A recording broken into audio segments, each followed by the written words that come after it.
Hey folks, welcome to Digs Outdoors. What we got today is my 2025 wilderness goals. And depending on how many people I get in here, I may throw a link up and see if anybody else wants to come in and talk about theirs. Um, First and foremost, number one, get outdoors more. Um, this job I have now has been like a major adjustment. Um, I came from a job that literally I would go dark to dark, even on the longest day of the year. I'd leave the house in the dark, I'd come home in the dark. Um, and I was working so much that weekends were nothing more than recuperation time, not even rest time. It's more recuperation than anything else. Um, so I'm finally kind of getting over that, getting past that. It takes for doing that for a number of years, it takes a little bit to get over that, which understandably so. But not I'm kind of over it. I'm past that. I'm getting out. I'm getting videos. As you can see, I've been posting. So there's that. Um, but not only get outdoors, I want to get out to different places, go see things, and we'll get into that as we start going down this list. Number two, and this is something I've one of the two things I'm kind of lacking on. One, not as much as the other. So this is the big one. Learn to better identify edible, medicinal, and other resources from plants and trees. There's a few I can identify. Once I identify them, I don't really know what to do with them, to be honest with you, other than some edibles, which we use here, or we have used here. Our property, depending on where you go on it, what time of year it is, we'll have about two. We'll have about 2 to 3 decent producing blackberry patches. Though we did have them anyway. So go get blackberries. Some other things. We got, of course, the woods back there that we have. Plenty of dead wood. I have made things from that before, so we're going to get, and we'll get into that here in a little bit too. But as I said, something else I was kind of lacking at, and I would like to get much better at it. And that's going to be starting probably sooner than later, hopefully next spring. Because right now everything's kind of died back and it's kind of hard to identify anything because everything's the same color and looks about the same, literally. So, uh, and number three, this is the other thing. I know the basics of using a compass. Like to get better at using it because I do use a GPS and I don't lean on it. I use it for finding specific targets, especially if I have the coordinates for it or I can get the coordinates for it. That's what I use that for. As for getting in and out, um, I always plan a route that has handrails and backstops, if possible. If not, then I can pretty much, well, quote unquote, fudge it from there. But if I had a compass and knew where I was at and could use that compass to kind of figure that out, that'd be a good thing. So definitely I want to get better with using the compass, and that's going to be coming up here soon. Probably not going to video it at first because I want to get better at it, but um, something for me to work on. Let me see. Number four, do some overnighters, possibly using the kayak as a conveyance for a couple of them. And why I kind of bring up the kayak, because some of this may go back to the fishing guys talking about last week. And The kayak I have, if I pare down like what my fishing equipment, um, it can be used for multiple things, not just fishing. I can use it as a conveyance to get from point A to point B and carry some stuff. I'm going to carry my gear. So let's say I pare down my fishing stuff that I don't have to take so much. I only have a couple plano boxes that I can keep underneath the seat, put my gear in the back, go so far, camp, go the rest of the way the next day, or go back the next day if I'm doing this at a lake. So, I mean, there's all kinds of possibilities there, especially with the kayak. Other than that, and I'm not even opposed to doing an overnighter in the woods here. Like, we have 5.5 acres. I have my own place. I have my own place back in the woods where I can do that. So, you know, I have options, lots of options. There's a couple of state parks I could go to, hike so far, stay overnight at one of their shelters or a camping spot. Go the rest of the way the next day, or make it a couple 2 or 3 day type of deal. So there's options there. Do some equipment experimentation, and this is something I've been thinking about. And there's a couple things that I already have experimented with that I'll probably break back out. And it's simple hand tools, other things that I found that could be used either for practice or for bushcraft. It's kind of like having I wouldn't say a convenience item, more like something that I could take into the woods that doesn't really have a wilderness or bushcraft quote unquote application, and finding applications for it.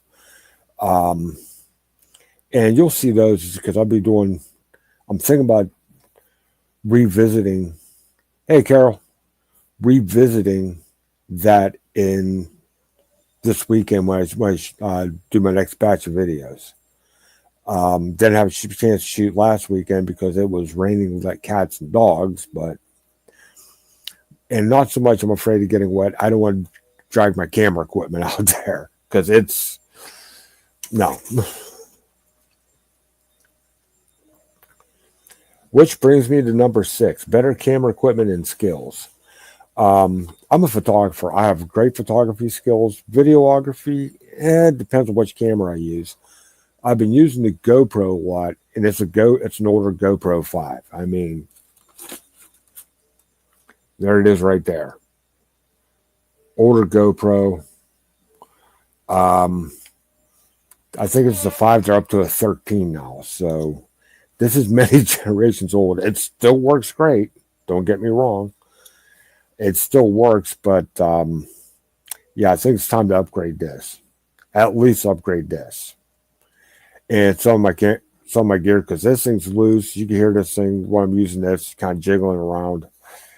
I do have a couple other decent pieces that I'm going to get back to using. The only thing I can't do is use it to stand the camera up, hands free. Which this I can. See if I can get this to flip around like it's supposed to.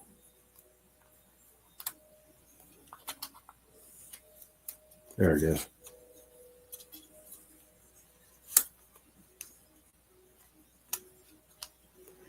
Yeah, because I can make a tripod out of this. So, but definitely get some better camera equipment. And this is not only for here, but for the kayak as well. That's the thing, Carol. This would be the backup to another GoPro if I get another one or another action camera.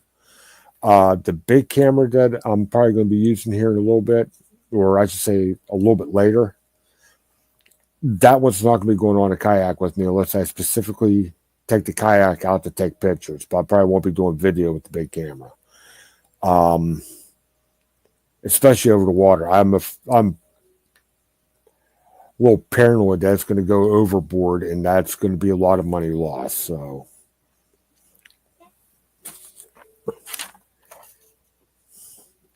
okay, seven's really easy. Go to new areas. Um, most of the natural areas, county parks, state parks, game lands I've been to, but I haven't been all over them. So there's still some new areas just in those alone I could go to. And when I talk about new areas, is I'll probably be going in on a trail, but I'll probably be coming off the trail, and we'll be getting into why here in a little bit because that's also part of this.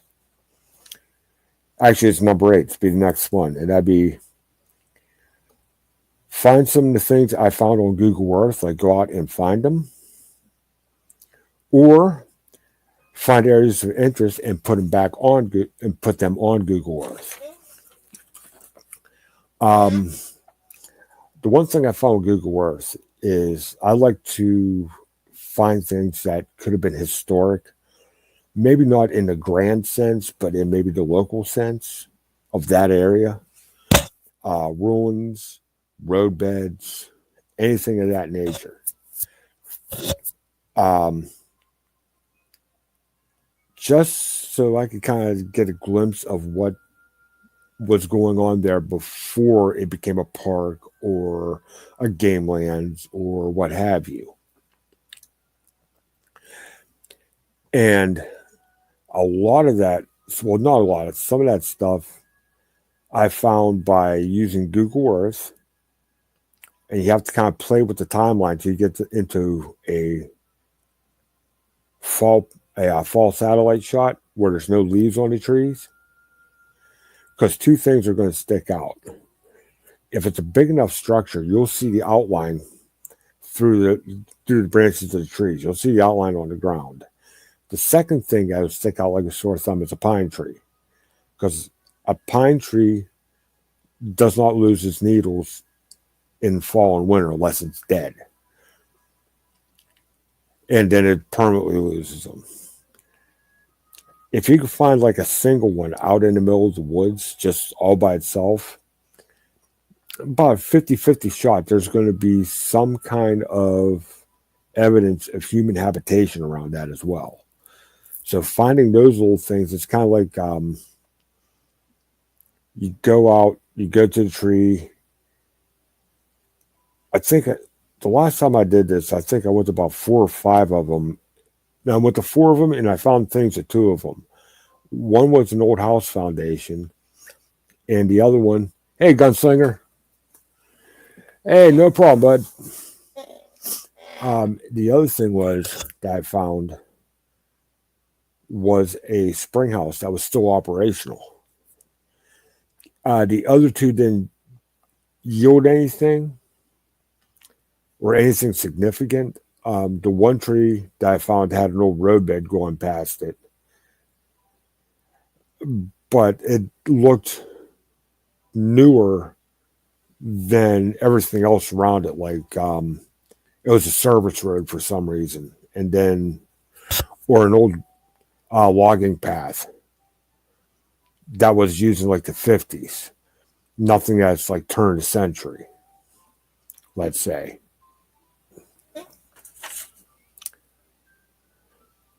Okay, number 9 is another big one for me because this job has me sitting a lot. It has me sitting a ton. And that's getting better shape. And that's going to be starting here very soon. Whether I do it here, do it out someplace else, do it at work. But I definitely want to get in better shape so I can start lugging a pack around again. Basically, I'm starting all over, literally. So, and since I'm doing that, it's basically you have to take things in steps. I'm not going to say, well, Saturday we'll go out on a 10-mile hike. I could probably do the 10-mile hike, but I'm going to be paying for it for about a month.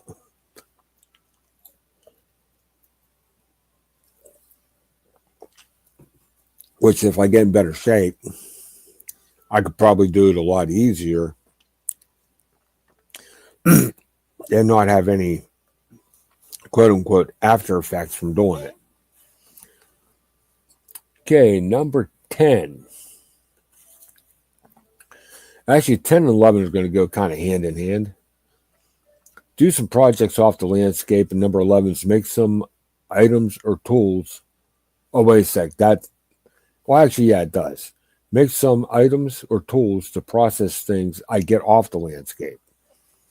What I mean by doing some projects off the landscape, basically it means going out, finding wood of some sort, and I'm not going to be cutting much green wood.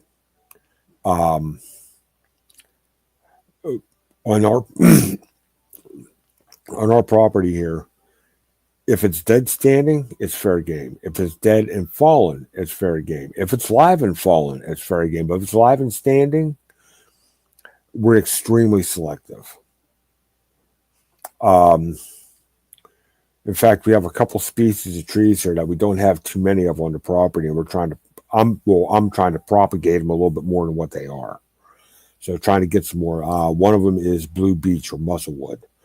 We have 5.5 acres of woods, and I know most of these woods, including off my property, and it's the only 3 I found back here. So I would like to propagate them, not spread them around everywhere, but save what I got. Maybe if I get some shoots up, take some of those shoots and get them going too. Make sure they get a good start before I replant them someplace. And make some items or tools to process things off the landscape, which might take a while. Because where I'd be working at, we got 2 boats, and we got my kayak and a boat. I won't say 2 boats, but a kayak and a boat sitting in our barn on trailers. So space is limited for like an indoor workshop type of deal. But eventually I'd like to make a shave horse, my own version of a shave horse, and some tools to go on it. And that's what would be using to process whatever wood or other materials I bring out of the woods. So those two kind of go hand in hand. Number 12, and this is something I did way back when. I kind of started a scenario. I don't really want to delete that video, so if I decide to do a scenario, I'm going to revisit it, put it as part of that playlist, maybe tweak it a little bit, and go from there. This is, how can I put this? A think it through, choose your own adventure type of thing. And if I get enough interest on it, I may just do live streams on those alone, because they're rather thought-provoking. I was doing that back when I was doing prepper stuff, and it kind of deals with an SHTF type situation. Now, I'm usually throwing softballs. It's not anything too hard, but there are a couple things that I did when you get a little bit deeper into like episode 2, 3, 4, and 5, which I'm going to redo. It's going to be close, but I'm going to redo those. That requires some thinking or a little bit of research with the scenario that I put forth. So just bear that in mind. Number 13, start a journal of what I do outdoors and fishing. This is a good way to learn, to either enforce what you learned or learn from your mistakes, what worked, what didn't work. And that's as outdoors as well as fishing. They could be one and the same, because most journals will go by date. So you start a journal on that. It doesn't have to, it may not be elaborate. It may be in some aspects a little bit too detailed or too much info. In other aspects, maybe not enough. I'm still kind of playing around how I want to do that, but I do eventually want to do that as well. Which brings me to a side thing. I think I haven't mentioned it in here, but I'm going to mention it now. Is I want to start getting back into writing, and I'm going to a lot of stuff that I talk about, because for some reason when I talk about it, I can't really convey the message like I want to, but I can usually write it and convey the message the way I want to through writing. And if I get enough interest, I may reopen my Patreon and put them there. Um, Membership to Patreon isn't that much; it's like $1 a month. Um, I'm probably going to put that poll question out again, see if I could get more votes on it. I had like 3. Um, but this is kind of like one of those things that if I put the work into it, um, as odd as it may sound, I'm not asking for a lot, but at least a little bit of compensation. Because for the last 8 years or so, I've been running this page, this channel, for as spotty as I've been, out of my back pocket. I No sponsorship help, no other monetary help, just whatever I can cobble together. But that's it is what it is. Okay, and which what I just talked about was number 14 anyway. So okay. 15 is get more organized. Some of my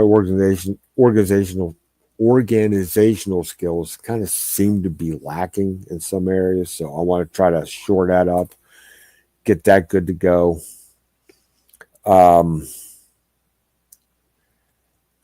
It would make things a little more efficient for me to make the videos, so it's a good thing, regardless.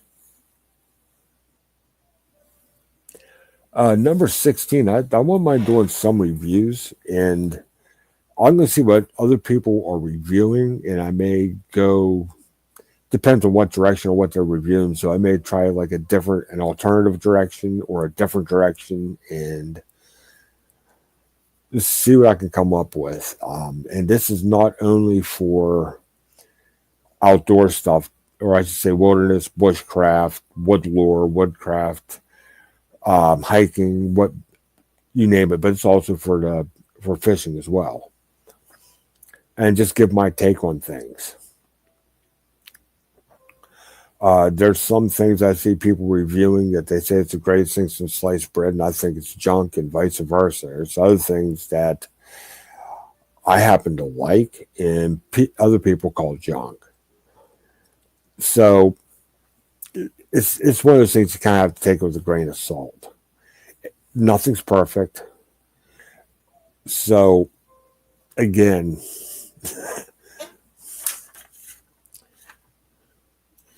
okay, 17, do some leather work. Leather work, there's a couple things I would like to make some sheaths for, or make some kind of container for, or something along, well, sheaths, masks for a couple of my axes, a container to hold some silverware, Boy Scout silverware, which technically is a style of sheath. I'm just not going to have the quote unquote belt holder on it. It's an old Boy Scout silverware set, and the vinyl package that it's in that snaps, that there's a snap that holds it shut. It has seen better days, much better days. So I was going to make one out of leather and use that one instead. But there's other things I could make from leather as well, like a cell phone case. It's usually going to be cases or something like that. Strops is another one. I'd like to make a strop I could roll up and put in my backpack, put on a tree, which I can use a leather belt. But I have enough leather that I could probably make a strop I can carry in the woods with me as well, and use the natural clays that are out in the world, in the woods around here or forest around here as a stropping material. There's kind of like ways around everything. You just kind of have to figure out what you're working with or what type of area you're in and use what you have at hand.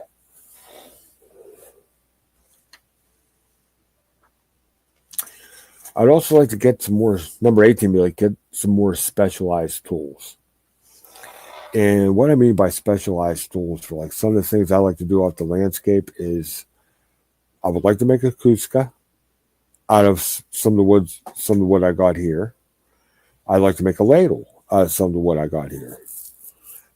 One of the things I'm going to need to make either one of those I don't have, which is a scoop gouge. In fact, I think I found one someplace. Let me see real quick.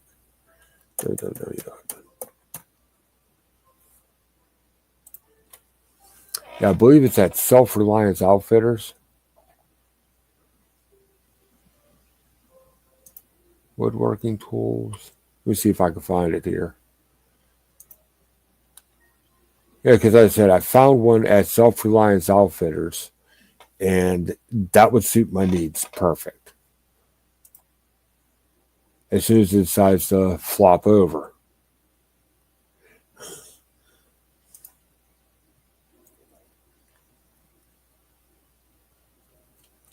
Well, we'll check back on that here in a little bit. I have like 3 tabs opened up already, so it's probably a little, and I'm using all the bandwidth here, so it's going to take a little bit. But one of them would be that scoop gouge. I wouldn't mind getting a bull auger either, or not bull auger, a bull adze. It's like an adze, but instead of having a flat face that's like this, it has a curved face like this. And when you come down the way the blade's shaped, it will come down and take a scoop out of the wood. And just another, it's more of a specialty tool though. I do have a hook knife and some other things for carving spoons that I want to eventually get into. That goes back to making stuff off the landscape. And leatherworking tools. Leatherworking tools is, I have a couple things I could use as a leatherworking tool, but I don't actually have any real leatherworking tools here. So I like to get some leatherworking tools as well. Now, when it comes to taking things into the woods to make holes with, I got braces and bits. Notice I'm not going to say a cordless drill. That's too much weight. I don't want to carry it, to be honest with you. But I got braces and bits. I got hand drills. I got Yankee drills. I have a couple, 2, 3 different types of awls. Some multi-tools. All kinds of stuff there. So, but especially if once I make the shave horse, I'm going to be making a couple things to go on that shave horse, like a carving table. Or like a carving table, the regular shave horse with the cheese block and everything. I could use a draw knife and strip down branches or what have you, make dimensional lumber. A spoon mule, a stitching mule, a spoon pony. I have plans for about 4 or 5 different things I could put into this, and I'm going to allude back to the shave horse here for a little bit. The one I'm going to make is not going to be a flat plain board with just one mortise in it. I'm actually going to use 2x4s and make the mortise so I can slide those tools back and forth. And not only can I slide those tools back and forth, but where the tools are not going to be setting, or tools, I should say, because depending on what I'm doing, I may have 2 tools on there. Have a seat where the one tool I'm going to be using while sitting. The other tool I could use while standing, and it'll be on the other end. But I'm also going to have like a wood vise in there, mounted to the one side. So the Shapeforce itself is going to be a multi-tool of sorts. It's going to have more than one use. See, okay, yeah, we got there. So we're going to go.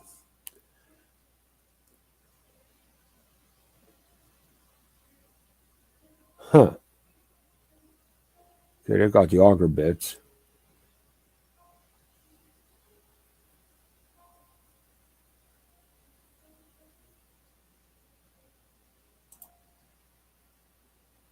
So they have some in Pathfinder knife shop.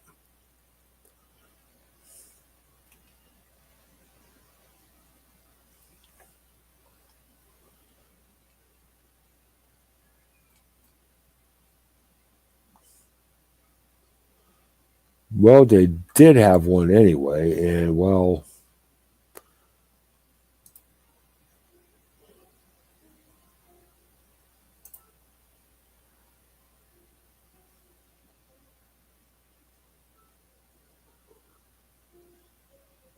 I thought I had one found, but I don't. So no big deal. I was going to show it to you, but you'll have that.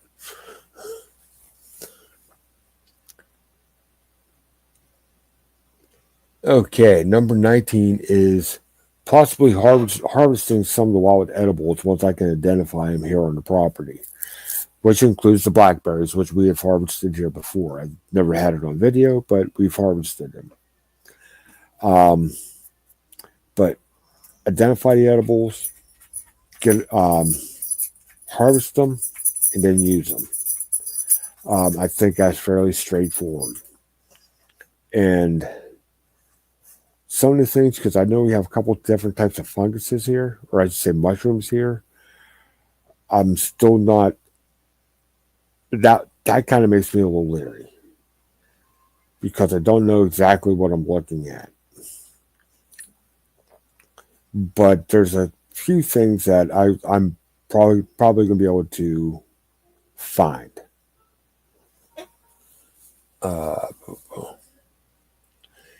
This one is one for next year, possibly some hunting. I've found a firearm that I think would be good. Not the most ideal, but I think would be good in a survival situation. It is a breakdown. It's a break action, but it's also a breakdown. So you could, once you connect it, you can disconnect and have two pieces and put them in your pack. It's a Savage Model 42 over and under. The over barrel would be in 22 long rifle. The lower barrel will be in a 410 shotgun. The 22, I could take any small game you could think of. I could take with the 22, no problem. The 410, you can, even though I wouldn't trust it, but I've heard people taking deer with a 410, with a pumpkin ball or a slug. I do not believe the barrel is rifled, so I'll probably be using a pumpkin ball in it. But you can turkey hunt with a 410. It's very effective for that. So you can take some bigger animals with that 410. But I think it'd be a good option. I still think the best option for something that's going to be bulletproof and reliable would be a break action, even a double barrel 12 gauge. And yes, you can get loads to go small game hunting with a 12 gauge. If you look around, if you know what you're looking for, your brass is only going to be about that tall. It's almost going to be like a popper load, but you can do it. I have a 2 3/4 inch 12 gauge right now in a three shot pump. The reason I like to go up to 3 inch for the break action or single barrel would be I can still use the 2 3/4 inch in the 3 inch chamber and not mess anything up, because when that 2 3/4 inch opens up, once you hit the primer, it opens up to 3 inches. So you're not chewing up your chamber at all.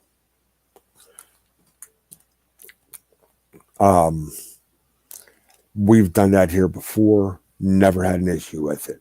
Anybody who tells you that there'd be an issue with it might want to rethink what they're doing.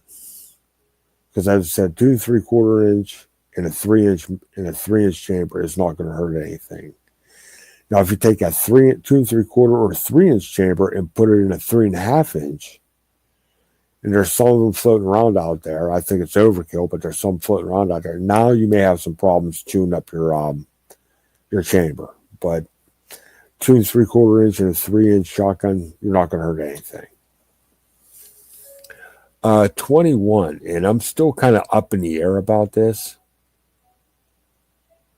but make a shelter.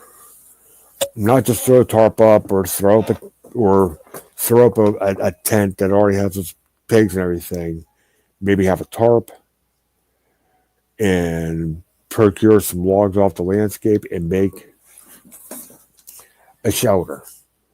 Sorry about that. The way my chair is, it gets down below the Digs Outdoors thing there. But just something that it'd be different. I've seen a couple of shelters I want in my building that does not take that much resource off the landscape. So this is kind of one of those things that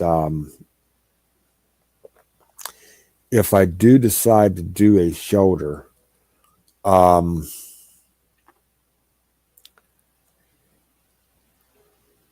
it's going to be one of those things that's going to be my take on it, and I'm going to experiment with it. But again, as I said, I'm not going to use too much off the landscape, just enough to do what I need to do. It's probably going to be dead wood again. There's a lot of videos I've watched where people will go out and build a shelter and they'll just start cutting down saplings. And granted, I watched a couple people chop down saplings, and they're going to an area where they're just thick. So maybe they're helping thin them out, but still. I'm going to try to keep from cutting a live tree unless I absolutely have to, or they're going to be very plentiful even after I cut some.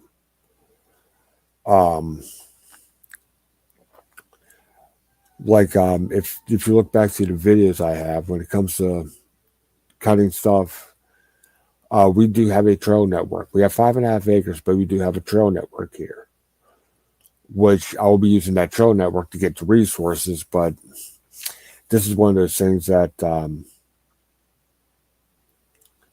it just makes getting around our property a lot easier, especially in some of the more heavier areas. We have a couple areas back here that when the leaves are on, it's like you're walking down a hallway. That's how thick they are. But that also means there's plenty of resource there too. So something to keep in mind. And the last one I have here on my list, and I'm still going to be going here for a little bit, is do some photography, some outdoor photography. And when I say that, this all goes back to the Google Earth thing I was talking about, like the first half of this list. Usually I'll find something on Google Earth. I'll figure out how to get to it. And the way I kind of do my photography is it's almost like a military mission, or militaristic, if you will. I have a main target. If I can find one, a secondary or secondary targets, depending on what else I find in Google Earth. And then between the vehicle, or however I get there, to the secondary or primary targets, anything I see that could be classified as or seen as a target of opportunity. Let me kind of break this down for you. Let's say on Google Earth, I find a pretty significant ruin that I definitely want to go check out. or I get coordinates to one. That's happened to me before too. I've gotten coordinates to a ruin that I've never. I'll go to the coordinates on Google Earth. I can't find it, but I'll keep those coordinates. Be in the area. I'll go looking for it, and I've all the ones I've gotten coordinates for. I found. Um, that would be the primary target. A secondary target would be something like I said. I did find a couple other things on Google Earth that's on the way to that target. I will go hit those as well. That's not my primary. My primary is that ruin, but if I can go click some shots of this, get some ideas, go to the ruin, do the photography I want to do. When I'm coming back out, I may hit that again and kind of pick it apart with the camera. Where a target of opportunity is something that I was not expecting to find. Whether it be wildlife, geologic feature, maybe another ruin, anything that could be considered like a point of interest or of interest in and of itself. Like one time I was on one of my dirt road drives and I ended up seeing a mink. You don't see those things running around very often, and I've seen this mink just bebopping its happy little rear end right on down the creek. I was like, "That's a mink. Where'd that come from?"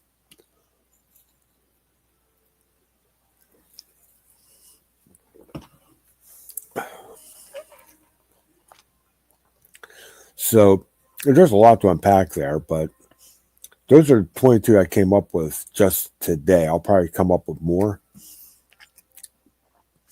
And from now till spring, full disclosure is I'm probably not going to be doing too much fishing. I mean, I didn't make it out at all this year because of I had some health/medical issues. More, the shoulder still wasn't quite acting right, and one of the other issues I had, well, wasn't a medical issue, was I ordered my kayak and didn't come in on time. It came in like a month and a half late.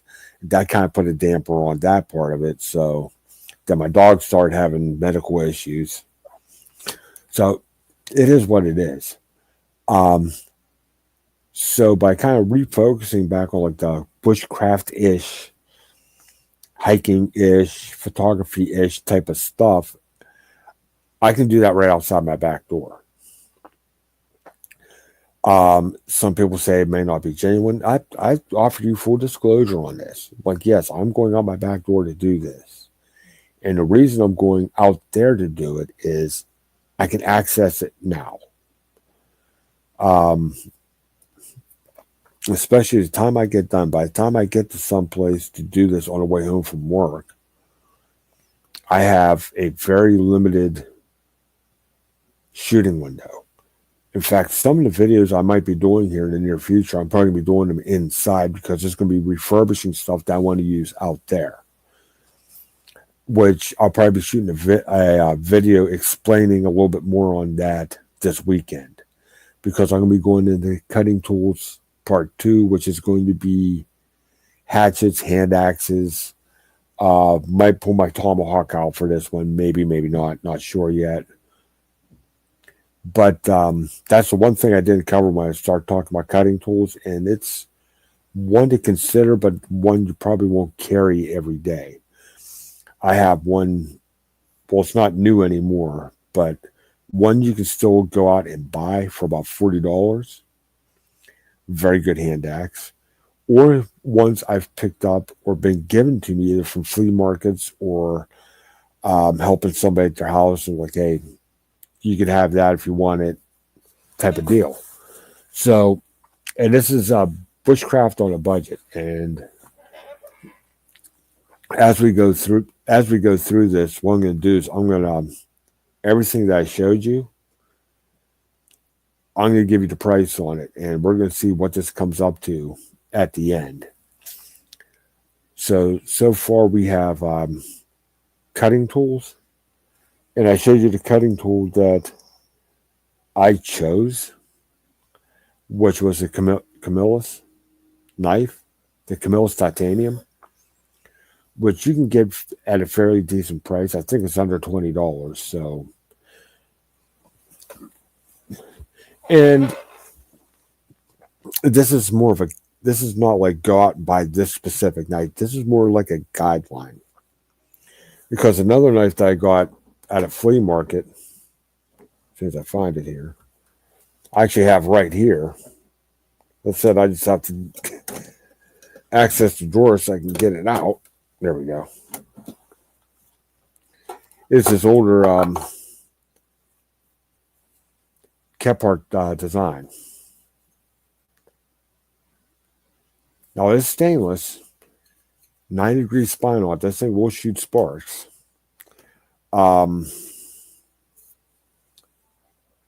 There's how big the blade is. So it's probably about like a 4.5, 5-inch blade, maybe longer. Well, I actually get up to the blade that's right there. So, but it feels good in the hand, nice and solid, full tang. I mean, has a thick spine to it. Some people are starting to go back to the thinner spines, and that's fine too. But I can baton with this thing and not feel guilty about it. This thing can do some work. And this I got for $10 at actually not even a flea market. I got it at a gun show for $10. This at one point in time was a Pakistani blade. So I think that's why I got it so cheap, because it is a hollow ground. Which with this one, with the type of knife it is, I'll probably just leave it alone. But still, I've carried this thing a few times.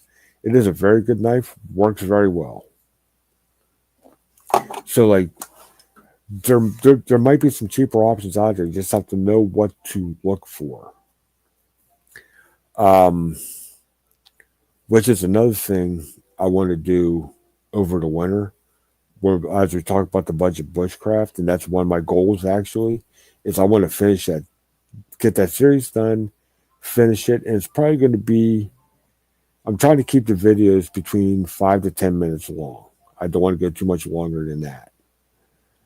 I just give you the basic overview and keep iterating the point that this isn't a hard and fast type of thing. I'm just showing you what is possible to get new. If you want to go used, if you think you can find something better used, please do it. Because once we get into containers, I'm going to show you some of the used stuff that I have, along with one of the new things that I have that I haven't even used yet, and that's going to be getting used here sometime in the near future as well. So there's a lot of moving parts just with that series alone.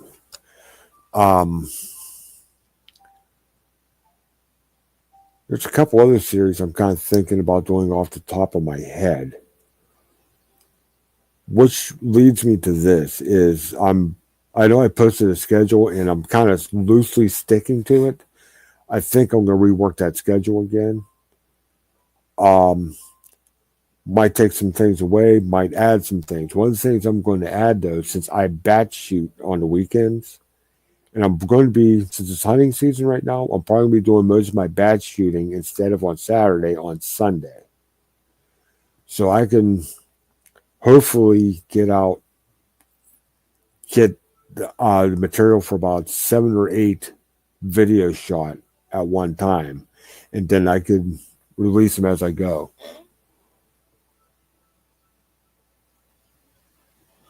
Oh, there you go. That gets you one step closer for nothing. Nothing wrong with that either. So there are a lot of different things going on here. Like another series I'm thinking about starting though is different tools and how to use them in the woods. Things I might carry with me. Just to do a project. A lot of this isn't really trying to practice survival. This is more me. Some people may call it goofing off in the woods, which part of it is. I'm not going to lie about it. but it's very cathartic for me. I could go back, I could work on something and just kind of zone out for a while. And when I start doing stuff like that, I'm going to explain what I'm using and how I'm using it. But you may also get some other parts during that video where it's more just watching me do something.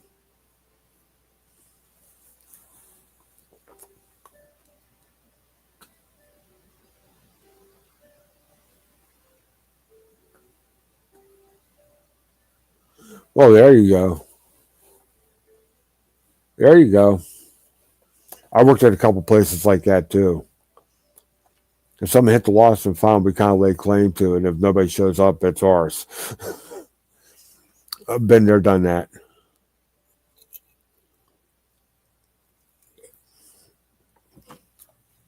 And one last series, I'm kind of kicking around doing that, know exactly how I'm going to pull it off. But some of the things I have seen here online, I'm going to kind of talk about here a little bit and see if it's practical or impractical to do some of these things or own some of these things or have some of these things or what have you that I've seen. Or some of the stuff that's come out. Like one thing I will say, I'm going to probably bring it back up in the video. Do I still have it up? No, it's in the bag. Like there is, give me 1 second.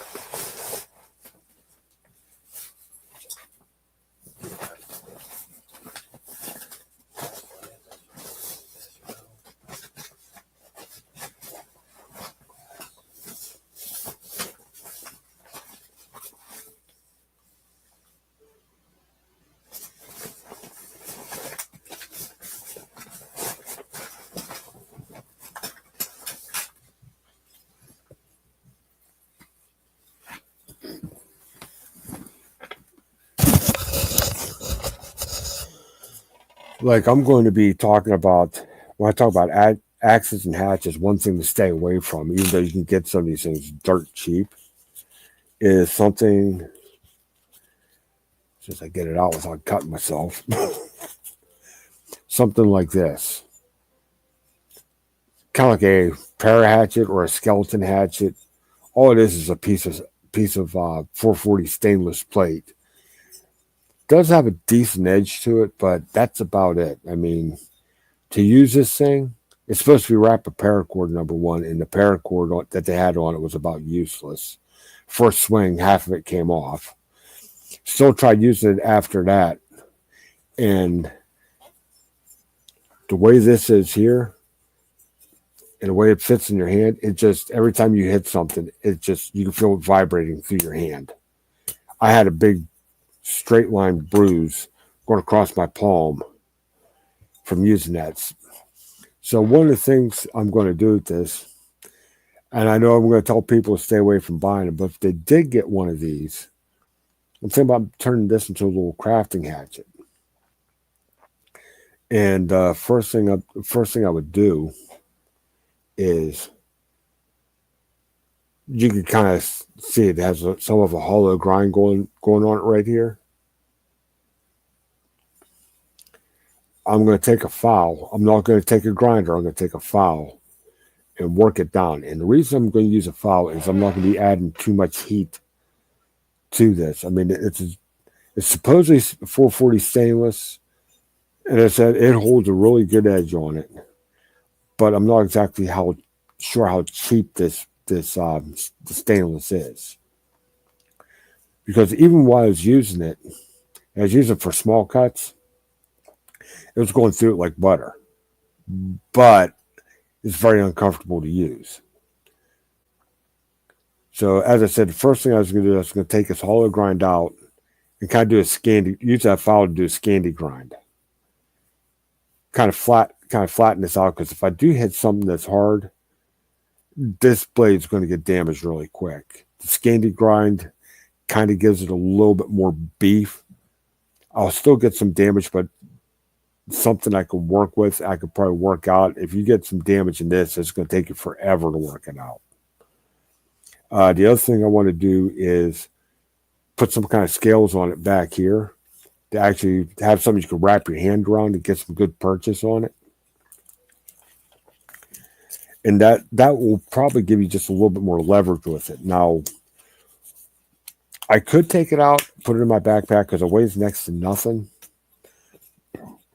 I mean, this weighs probably about 1/6 what my actual hatchet weighs, but as I said, the problem with it is I can only do so much with it, where the hatchet that I'm going to be carrying, or one of the hatchets I'm going to be carrying, can do a heck of a lot more.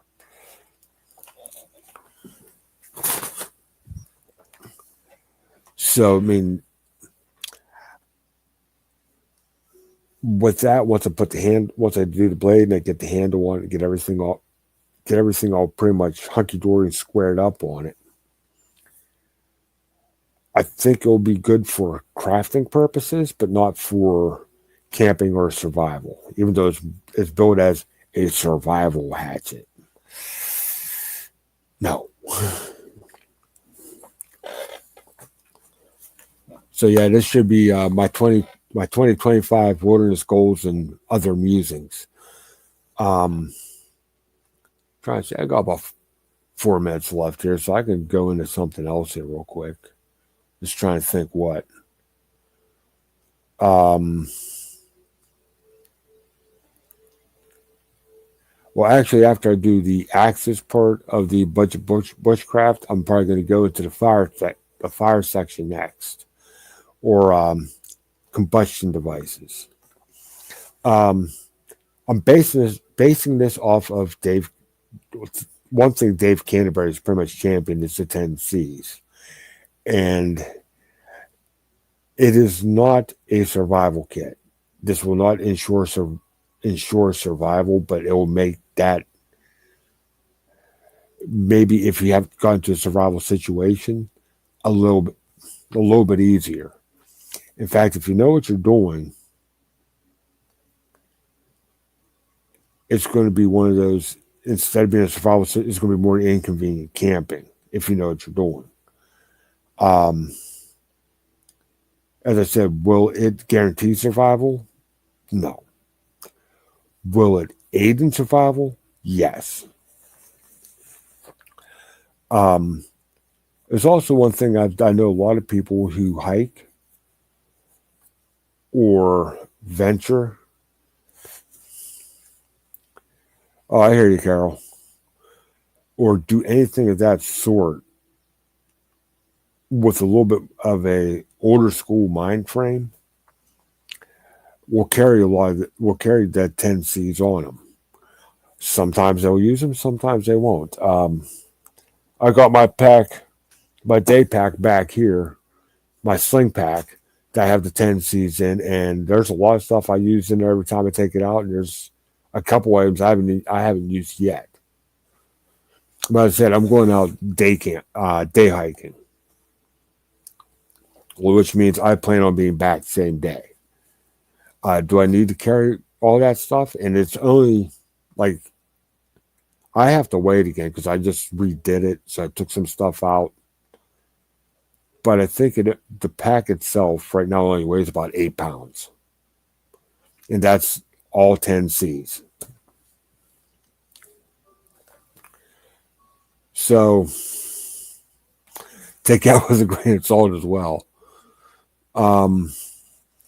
But looking forward here to next week. As I said, I'm going to redo the schedule. I'm going to look at the schedule, what I have, write it all back down, write it all back out again, and reconfigure some stuff, which I may instead be dropping 2 videos a week. I'm going to try for 3. Possibly. We'll see. But as I said, I batch shoot. So once I batch shoot, that kind of frees up a day or two. Because what I'm going to try to do is when I edit and I upload them, instead of uploading them, just throw them straight up, I'm going to schedule when they hit. So I'll have one probably hitting on Wednesday. I think I'm going to have one hitting tomorrow, possibly. I'll have to double check. and then have one over the weekend or Monday. So, in fact, I may do Monday, Wednesday, Friday on videos. Who knows? And try to throw some shorts in there and some Instagram posts and try try to get either my try to get my Discord and my Patreon going back up, but I haven't really heard any interest in either one of them. So I'm only running with what people are at least give me a little bit of interest in. But with that being said, I think I'm going to call it for tonight because there's a live stream I want to watch in about a half an hour. So y'all have a great night. I love y'all, and I'll talk to you later. Night, everybody.